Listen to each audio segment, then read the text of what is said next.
Welcome to my channel. Subscribe to the channel and listen to my stories every day. The golden hues of the setting sun bathed the neighborhood in warm light as I pulled into our driveway.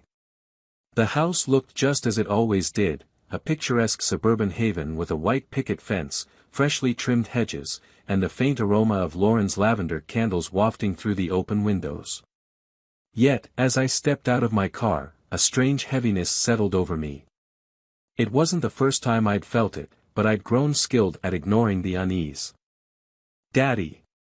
My 8-year-old son, Ethan, came running out, his backpack still slung over one shoulder. Behind him, my 10-year-old daughter, Lily, was chasing after our golden retriever, Max, who had stolen one of her shoes. Their laughter echoed in the crisp air, a fleeting reminder of the life I thought we had. Perfect. Happy. Complete. "Hey, buddy," I said, ruffling Ethan's hair. "How was school?" "Great. We learned about planets. Did you know Jupiter is the biggest one?" His face lit up with curiosity. "That's awesome, champ. Maybe you can teach me all about it later." I smiled, but my thoughts were elsewhere. Lauren's car wasn't in the driveway. She was late again. I stepped into the house, where the scent of dinner didn't greet me like it usually did. The kitchen was spotless, no signs of the usual chaos that came with preparing meals for four. I frowned and checked my phone. No messages from Lauren. My calls had gone unanswered for hours. She came home 2 hours later, her hair perfectly styled and makeup flawless.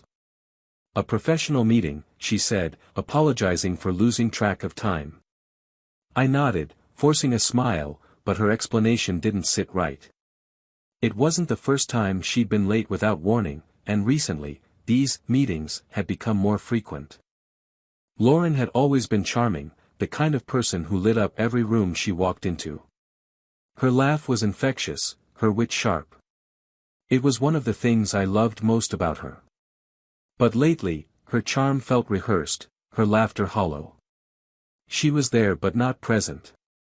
Even during family dinners, her attention was on her phone or somewhere far away. "Work's just been crazy," she said one night when I brought it up. "New projects, tight deadlines. You know how it is." I wanted to believe her. God, I wanted to. But the nagging feeling in my gut told me otherwise. It wasn't one thing but a culmination of small moments that tipped the scales. Her phone, once carelessly left on the kitchen counter or bedside table, was now glued to her hand. She'd smile at messages but brush off questions about them. Her late-night work sessions became a fixture, and when I'd wake up to find her still in the living room, her laptop open but her gaze distant, she'd wave it off with a tired smile. "You work too hard," I'd tease, trying to keep things light. "Someone has to," she'd reply with a laugh that didn't reach her eyes. The tipping point came one evening when we were supposed to have dinner together, a rare moment without the kids. I'd planned everything, from her favorite wine to the candles she loved. But as the clock ticked on, Lauren didn't show. My calls went to voicemail, and texts remained unread. She finally came home past midnight, disheveled and apologetic. "I'm so sorry, John," she said, dropping her purse on the counter. "The client meeting ran late, and my phone died." Her excuses were always so polished, so believable. But that night, as I watched her avoid my gaze, the cracks in her story were too wide to ignore. "It's fine," I said, brushing past her. But it wasn't. Something was wrong, and I needed to know what. The opportunity came the next day when her phone buzzed on the kitchen counter. Lauren was upstairs, probably getting ready for another meeting. I glanced at the screen. "Nick from accounting, can't wait to see you again." My stomach dropped. I stared at the message, my hands trembling. I wanted to believe it was innocent, a joke, a misunderstanding. But deep down, I knew. When Lauren came downstairs, I handed her the phone without a word. She froze, her eyes darting between the screen and my face. Care to explain? I asked, my voice cold, distant. She opened her mouth, closed it, then tried again. It's not what you think. It never is. Her explanations were a jumble of half-truths and deflections. They were just colleagues, she said. The messages were harmless. I wanted to believe her, but my gut told me otherwise. That night, I didn't sleep. Instead, I stared at the ceiling, replaying every moment, every conversation, every red flag I'd ignored. By morning, I made a decision. I needed proof, not for her, but for me. I couldn't live in the limbo of doubt any longer. Hiring a private investigator felt like a betrayal, but I justified it as a means to an end. A man named Eric came highly recommended. His calm demeanor and professional approach put me at ease, even as he explained how the process would work. It won't take long, he assured me. If there's something to find, we'll find it. The days that followed were agonizing. Every time Lauren left the house, I wondered if it was for work or something else. Every time her phone buzzed, I felt a knot tighten in my chest. I hated what I was becoming, paranoid, distrustful. But I needed answers. Eric delivered them a week later. The envelope he handed me felt heavier than it should have, as if it contained the weight of my entire marriage. Photos, text transcripts, receipts. It was all there. Lauren and Nick. Hotels, dinners, stolen weekends. The evidence was undeniable. I stared at the photos, my vision blurring with tears. This was the woman I'd built my life with, the mother of my children. And yet, here she was, smiling in the arms of another man. I didn't confront her immediately. Instead, I sat in my car, gripping the steering wheel as sobs racked my body. When the tears subsided, anger took their place. I wouldn't let her betrayal destroy me. If Lauren thought she could shatter my world without consequences, she was sorely mistaken. The morning after receiving the investigator's report, I woke up to a house that felt foreign. Everything around me, the walls, the photos, the faint scent of lavender that Lauren loved, seemed like a cruel mockery. This was our home, the place we built together, but now it felt like the setting of a grand illusion. I couldn't let her keep weaving lies around me. Lauren sat at the breakfast table, scrolling through her phone. She looked serene, as if her world was perfectly intact. The sight of her calmness ignited something in me. How could she sit there so nonchalantly, knowing what she had done? Knowing that I now knew. "Morning," she said with a faint smile. "Coffee's ready if you want some." "Thanks," I said, keeping my voice even.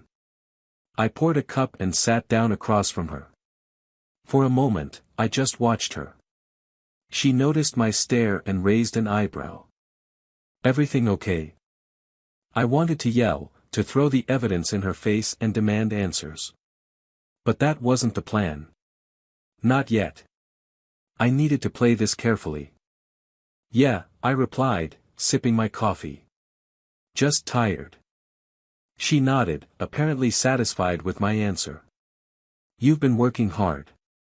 Maybe you should take some time off." The irony of her suggestion was almost laughable. I forced a small smile. "Maybe I will." The confrontation came later that evening. I waited until the kids were in bed, the house quiet except for the hum of the dishwasher.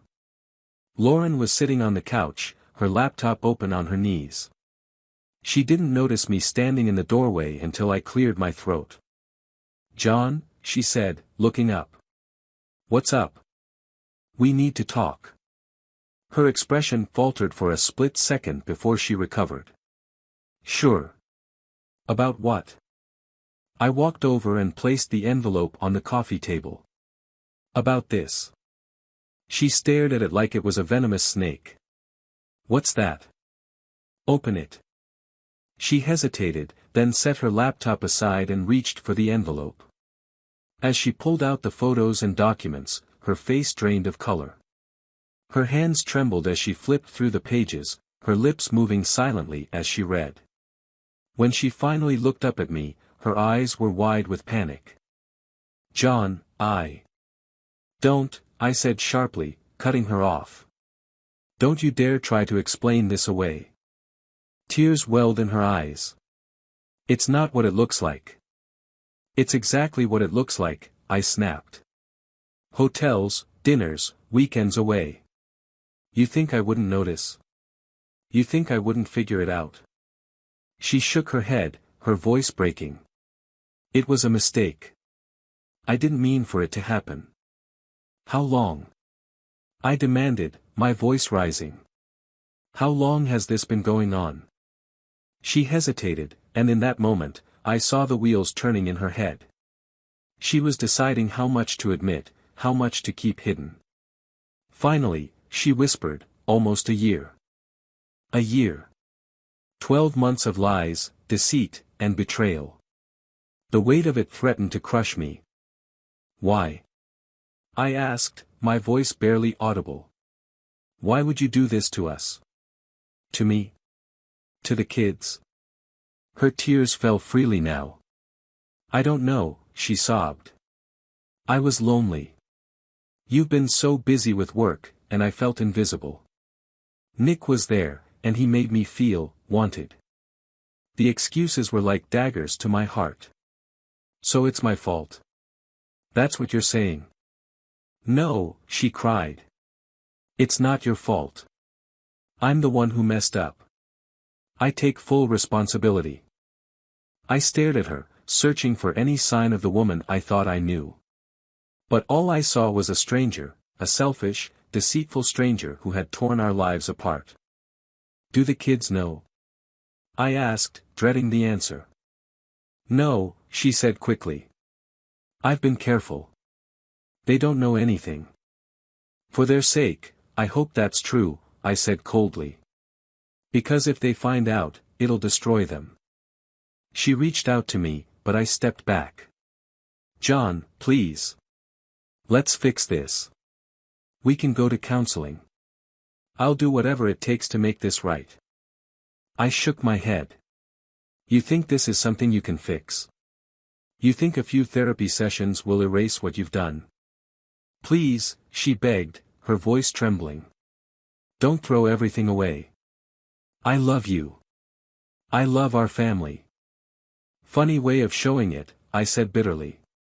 "You should have thought about that before you decided Nick was worth more than your marriage." Her sobs filled the room, but I felt no sympathy. I was too angry, too hurt. All I could think about was the betrayal, the lies, and the years I'd wasted loving someone who didn't deserve it. The next few days were a blur of tension and silence. Lauren tried to act normal, but I wasn't interested in pretending anymore. Every time I looked at her, all I saw were the photos from the envelope, the text messages, the receipts. The evidence of her betrayal was burned into my mind. I slept in the guest room, unable to share a bed with her. The kids noticed the change, of course.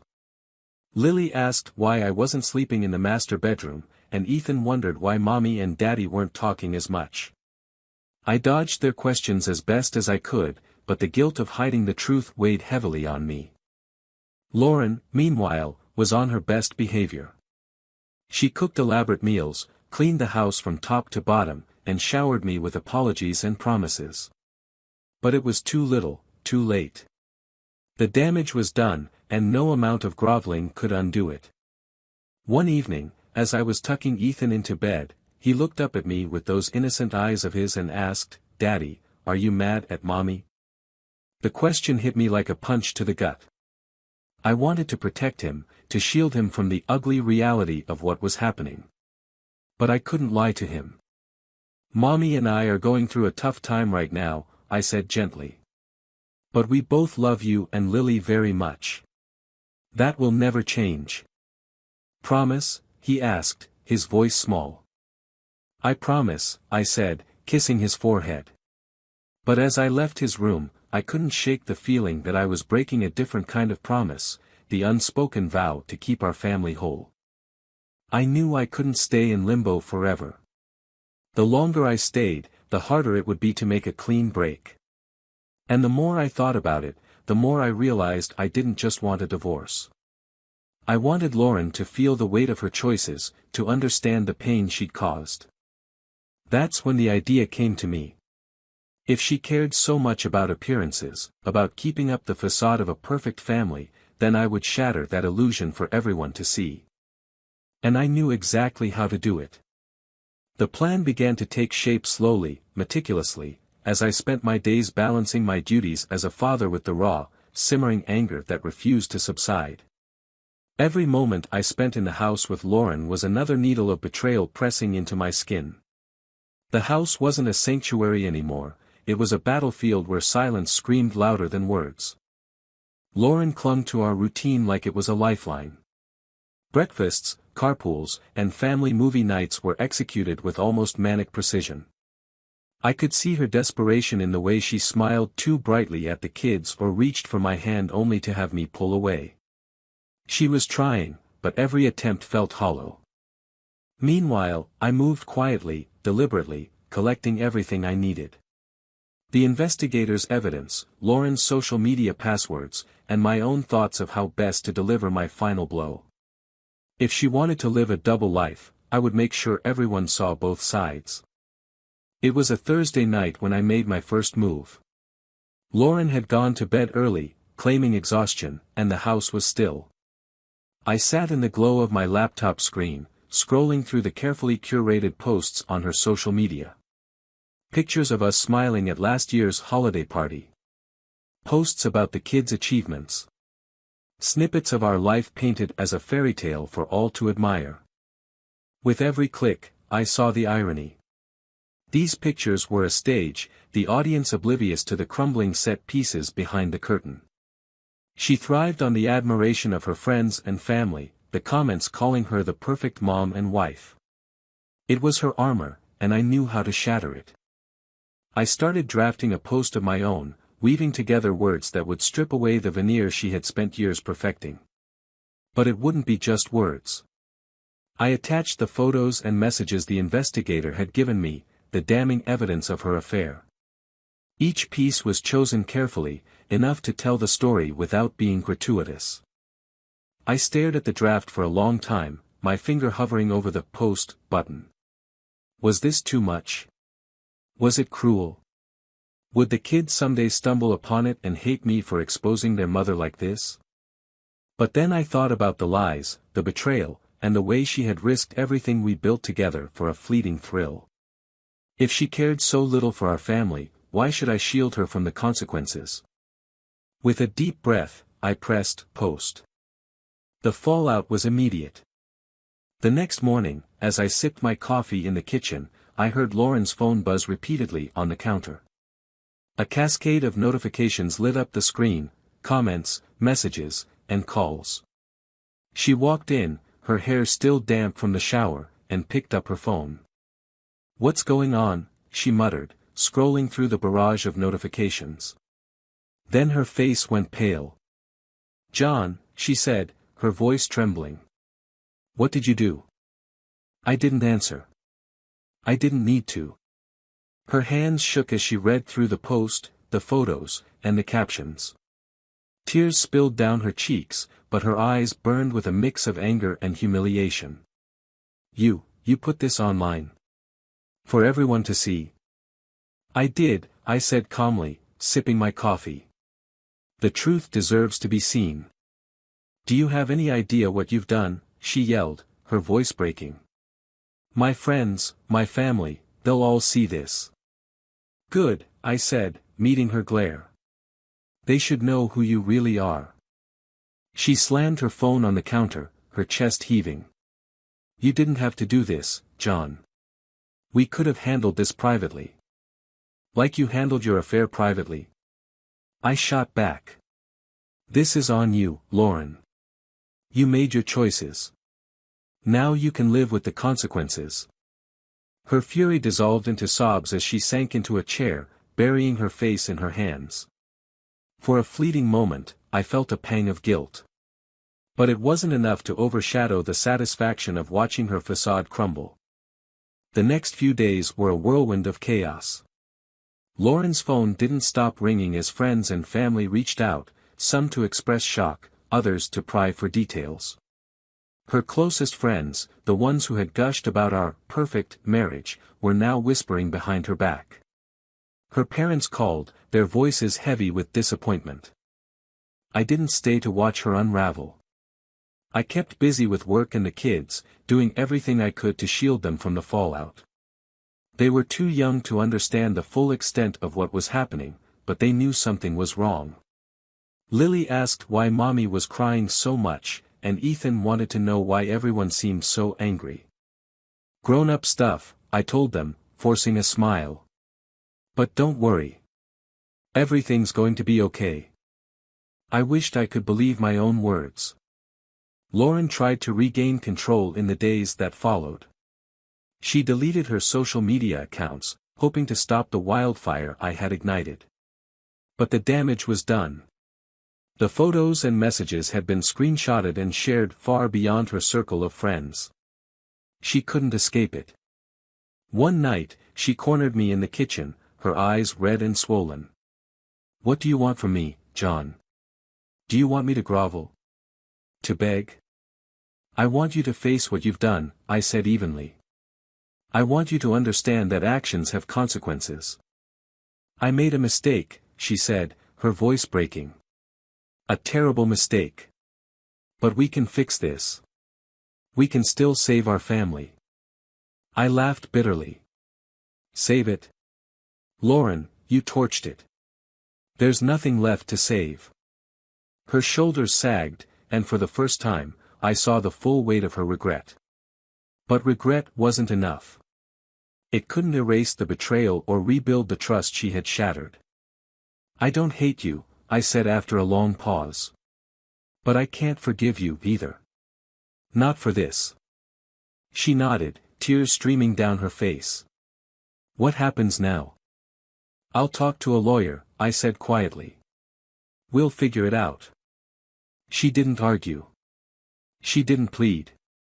She just nodded, her gaze fixed on the floor.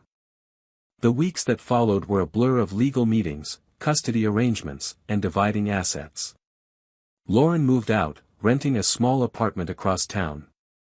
We agreed to joint custody for the kids, though I kept the house. It wasn't the same without her, but it was mine.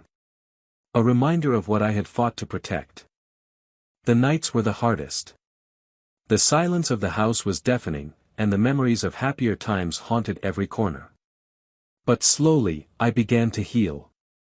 I threw myself into my work, spent as much time as I could with Ethan and Lily, and reconnected with friends I had neglected over the years.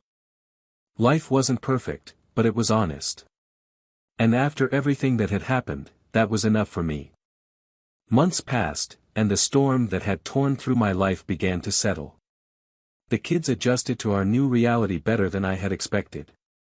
Lauren and I maintained a civil relationship for their sake, exchanging pleasantries at pickups and drop-offs, but the connection we once shared was gone. My anger had dulled into a quiet ache, a reminder of what had been lost. I threw myself into rebuilding, not just for the kids but for myself. The house transformed into a reflection of my new life, fresh paint, new furniture, and a home office where our family photos once hung. It was a slow process, but with every change, the weight of Lauren's betrayal grew lighter. One Friday evening, I was sitting in the living room, scrolling through Netflix, when a knock at the door startled me. I wasn't expecting anyone. The kids were at Lauren's for the weekend, and I rarely had visitors.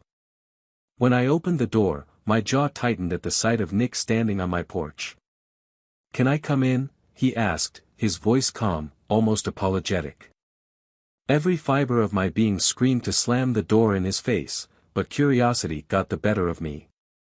"You've got 5 minutes," I said, stepping aside. Nick entered cautiously, glancing around as if expecting me to attack him. He looked different from the photos I'd seen, less confident, more haggard. He sat on the edge of the couch, wringing his hands. "What do you want?" I asked, keeping my tone cold. I wanted to apologize, he began, his eyes fixed on the floor. I know that doesn't mean much, but I need to say it. I messed up. I ruined things. You think? I said, my voice dripping with sarcasm. Is that all? No, he admitted, meeting my gaze. There's something you need to know. I folded my arms, wary of whatever revelation he was about to drop. Go on. Nick took a deep breath. Lauren, she wasn't the only one. There were others. And not just me. The room spun for a moment, but I steadied myself. Others? What the hell are you talking about? Lauren's been seeing people for years, he said, his voice heavy with shame. I wasn't her first affair. And I wasn't the last. The words hit me like a freight train. The past year of betrayal had been bad enough, but the idea that it stretched back further was almost too much to bear. You're lying, I said, though the cracks in my voice betrayed my uncertainty. I'm not, he said, pulling his phone from his pocket. I didn't come here to hurt you more. I came here because I can't live with what I know. He handed me his phone, and on the screen was a series of messages. They weren't just between him and Lauren. They were part of a group chat. Names I didn't recognize filled the screen, all discussing Lauren as if she were some kind of game. Dates, encounters, explicit details, it was all there. I felt sick. She used me too, Nick said quietly. At first, I thought it was real, but it wasn't. She's been doing this to you, to all of us. I'm sorry. I stood there, the phone still in my hand, as the weight of the truth settled over me. Lauren hadn't just betrayed me, she had manipulated everyone around her. This wasn't a single mistake or a moment of weakness. It was a pattern, a calculated, destructive habit that spanned years. Why are you telling me this now? I demanded. Because I want to fix the damage I've done, he said. You deserve to know the truth. I handed him back his phone and gestured toward the door. Get out.